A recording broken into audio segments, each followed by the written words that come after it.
BFM Business, les décodeurs de l'écho, Fabrice Lundi. Oui, ce sont les Britanniques qui ont donc choisi deux EPR. C'est EDF qui va s'y intéresser, qui va les installer. Réacteurs qui seront...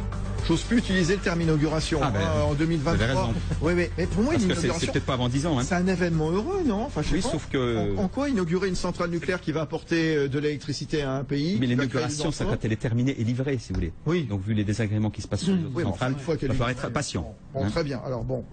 J'utilise toujours le terme inauguration, 2023. Oui, il y a des Chinois quand même associés à hauteur quand même de 30 à 40% associés à EDF. On voit les Britanniques qui déploient le tapis rouge donc aux Chinois, les Chinois qui sont gros investisseurs au Royaume-Uni. Le Royaume-Uni, c'est la destination numéro 1 des investissements chinois en Europe. On voit le gouvernement qui accorde des visas pour les touristes. On voit le gouvernement qui donne la possibilité aux investisseurs basés à Londres d'investir directement en yuan en Chine, et puis donc des Chinois qui vont gérer, enfin en tout cas investir dans le nucléaire au Royaume-Uni. Pour quelle raison ça s'est fait, Benaoud Abdelrahim?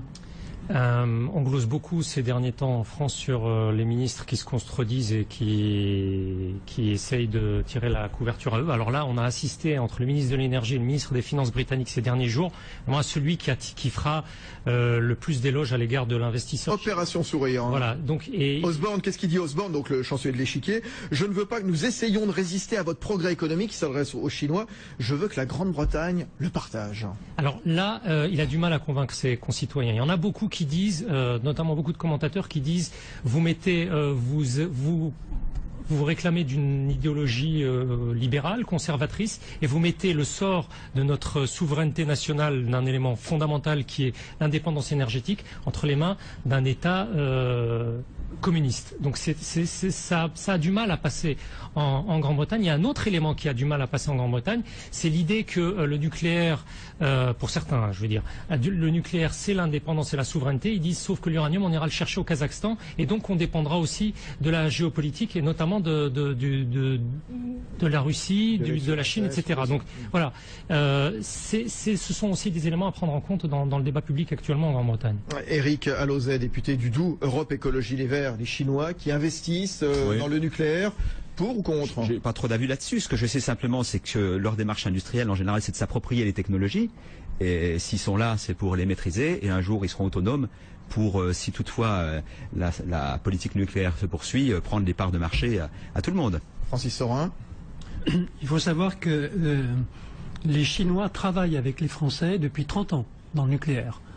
EDF et Areva ont des liens extrêmement étroits avec les Chinois et notamment avec ces deux compagnies qui vont prendre une part dans le projet du Hinkley Point.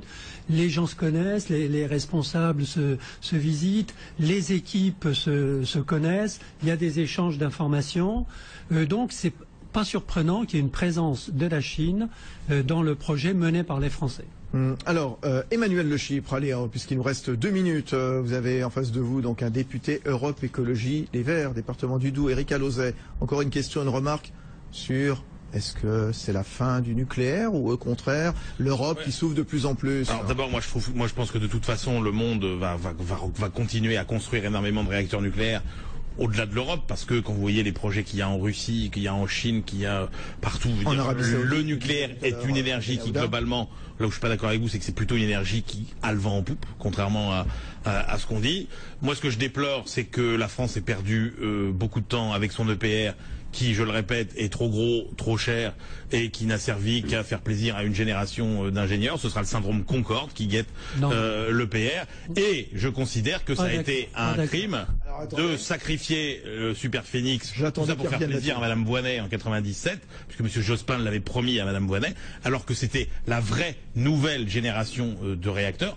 C'était expérimental, mais ça marchait bien. En 96, par exemple, c'est le réacteur nucléaire français qui a été le plus fiable de tout. Est-ce qu'il avait de plus que Super Phénix? Alors c'était une autre technologie qui, grosso modo, a un avantage, pour faire très simple, par rapport à l'ancienne, c'est que vous n'avez quasiment plus ce problème de déchets à à recycler.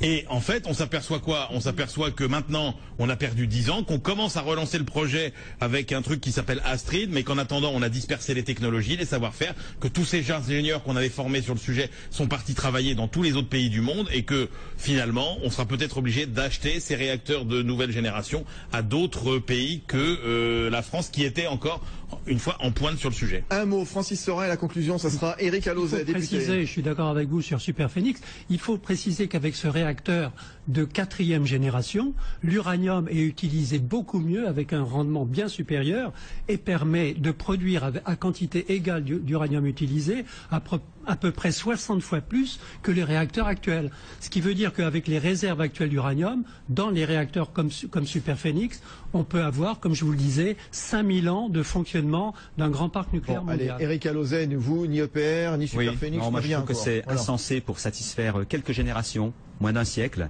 parce que ce sera la durée de vie du nucléaire. On a épuisé les ressources en uranium et surtout pollué la Terre entière. Entre les points d'accident, Tchernobyl, Fukushima, il y en aura d'autres, forcément. On va laisser ça pour des centaines de milliers d'années aux successeurs. Et il n'est pas exclu qu'un jour, certains se lèvent en disant que c'est un crime contre l'humanité, le nucléaire. On pollue surtout avec du charbon, monsieur Alauzet.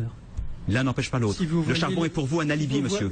Le charbon est pour vous uniquement un alibi, malheureusement. Moi, je suis capable de dire qu'il faut à la fois lutter contre le charbon et contre le nucléaire. Il y a quand même beaucoup plus de morts à cause du charbon que du nucléaire. Mais bon. C'est fini. Et 3 fois plus de charbon. Eh bien voilà. Est-ce le retour du nucléaire en Europe? On n'aura pas forcément la réponse ce soir. Personne n'est d'accord, mais c'est pas grave. En tout cas, on a parlé à l'occasion de cet accord donc pour installer des EPR en Grande-Bretagne. Est-ce que l'atome fait toujours aussi peur 2 ans après Fukushima? Merci beaucoup, Éric Alauzet. Merci à vous. Député Europe Écologie Les Verts de Besançon, c'est dans le département du Doubs. Francis Sorin, l'un des directeurs de la Société française de l'énergie nucléaire. Benaouda Abdeldaïm, Emmanuel Le Chypre, on les retrouvera demain soir sur BFM Business en direct à 19h. Et puis avec nous, Nicolas Meillan, consultant chez Frost & Sullivan. Rediff tout à l'heure à 23h30 à la télé, à la radio. Bonne soirée, bonne nuit.